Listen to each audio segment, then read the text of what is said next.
Direction maintenant le Louvre-Lens, où une exposition baptisée l'Empire des Roses nous fait découvrir l'art fastueux de la dynastie des Qajars, ces brillants souverains qui régnèrent sur l'Iran de 1786 à 1925. 400 œuvres prêtées par les grands musées iraniens, peintures, dessins, bijoux, photos sont présentées dans la scénographie d'un passionné de l'histoire de l'art, Christian Lacroix. Edwige Moreau l'a rencontré.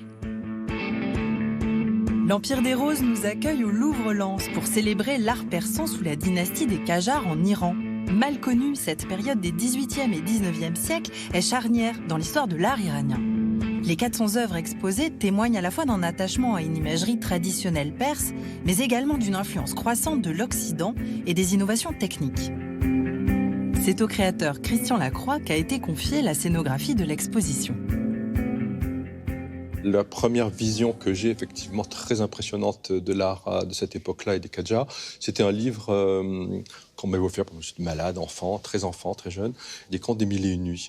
Et l'illustrateur s'était complètement inspiré, il avait vraiment habillé les personnages avec des costumes Qajars. Et ce livre me faisait à la fois très peur, parce qu'il y a quand même des contes qui sont assez cruel, auquel d'ailleurs, à certains personnages, il avait donné l'allure de ses souverains avec ses longues barbes un peu menaçantes. Mais à côté, il y avait Scheherazade et toutes les héroïnes tellement féminines, tellement les danseuses, avec cette gestuelle, avec ses sourcils épais, ses grains de beauté, qui m'ont vraiment beaucoup marqué.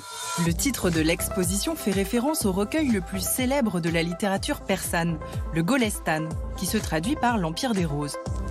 La rose est d'ailleurs un thème ornemental majeur de l'art persan. C'est un motif qui apparaît dès le XVIIe siècle et qui est influencé par les herbiers européens. C'est souvent le symbole de l'amour éphémère, en particulier avec le rossignol dans la littérature. Le rossignol étant amoureux de la rose qui se fane. C'est le symbole de la brièveté de la vie aussi, qui va se développer de manière extrêmement fréquente au XIXe siècle. Le Golestan, c'est aussi le nom du palais dans lequel s'établit la dynastie des Qajars, dès 1786, dans une bourgade du nom de Téhéran, qui devient la capitale iranienne.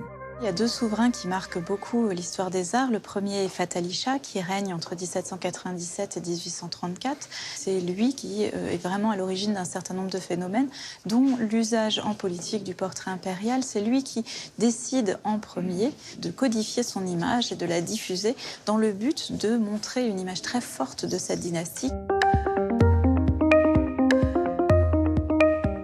Le costume arlésien qui m'est cher et qui a été mon inspiration principale. Quand on regarde de très près, il y a beaucoup de choses qui viennent d'ici. Le bas des manteaux des ambassadeurs sur le tableau tout au fond de la pièce là, c'est exactement les jupes des Arlésiennes. Un peu plus loin, en face de moi, il y a des cotonnades cachemire qui venaient souvent des Indes ou de Perse. La dynastie développe aussi un emblème qui existe auparavant en Iran. Il s'agit du lion et du soleil.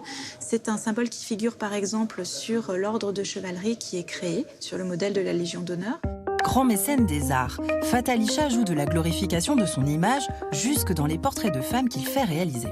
D'après les descriptions que nous connaissons de voyageurs européens, le Shah lui-même est d'une très grande beauté. Et la plupart du temps, ces femmes ont le visage de Fatal Shah, sans sa barbe bien sûr, mais si vous regardez de près, elles ont un visage qui est très stéréotypé, qui est presque toujours le même et qui est celui du Shah. Alors, sur ces tableaux, nous retrouvons effectivement le fait qu'elles ont souvent un monosourcil. Ça n'est pas naturel, il est dessiné au henné et cela fait partie des différents critères de beauté. Il y a un deuxième souverain extrêmement important qui lui règne durant toute la seconde moitié du XIXe siècle, entre 1848 et 1896, et qui se nomme Nasir ad-Din Shah.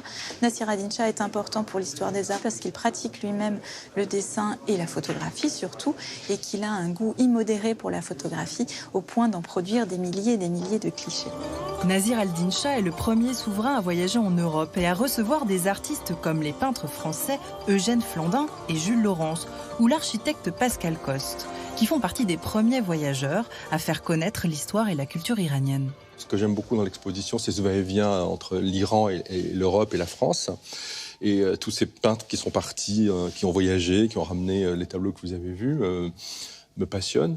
Et en particulier le tableau de Laurens. Ces artistes voyageurs inaugurent un imaginaire oriental, réel et fantasmé, tandis que les standards européens trouvent de plus en plus de résonance dans l'art soutenu sous la dynastie Qajar, à la fin du XIXe siècle.